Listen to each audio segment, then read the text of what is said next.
Le cessez-le-feu en Syrie est remis en question par les nombreuses parties au conflit et chacun accuse les autres de violer l'accord. C'est pourtant le deuxième jour de trêve.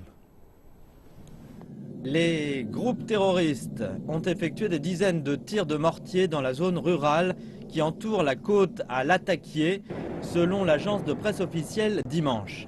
Elle ajoute que des bombardements ont eu lieu près de la frontière turque où les combattants d'Al-Nosra sont actifs.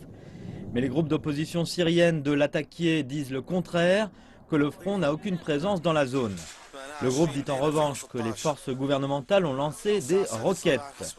Dans une lettre adressée au secrétaire général de l'ONU Ban Ki-moon, l'opposition parle de violation continuelle du cessez-le-feu par le gouvernement et ses alliés afin de saccager les efforts internationaux et mener à l'effondrement le processus de paix soutenu par l'ONU. La Russie déclare dimanche que le cessez-le-feu a été violé 9 fois ces 24 dernières heures, parlant plus particulièrement d'une attaque sur la ville de Tal Abyad, à la frontière turque.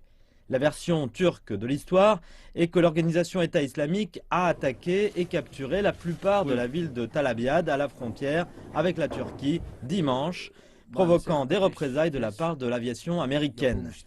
Un allié de l'opposition syrienne, l'Arabie saoudite, pointe du doigt quant à elle la Russie et le gouvernement syrien. Il y a eu des violations de la trêve par l'aviation russe et le régime. Et nous discutons actuellement de ce sujet avec les pays du groupe de soutien international à la Syrie. Et je pense que cet engagement envers le cessez-le-feu sera un important indicateur du sérieux du régime syrien. Il ajoute qu'il s'agirait d'appliquer alors un plan B au cas où le président syrien Bachar al-Assad et ses alliés n'étaient pas sincères à propos de la trêve. Il s'est toutefois refusé à donner plus de détails.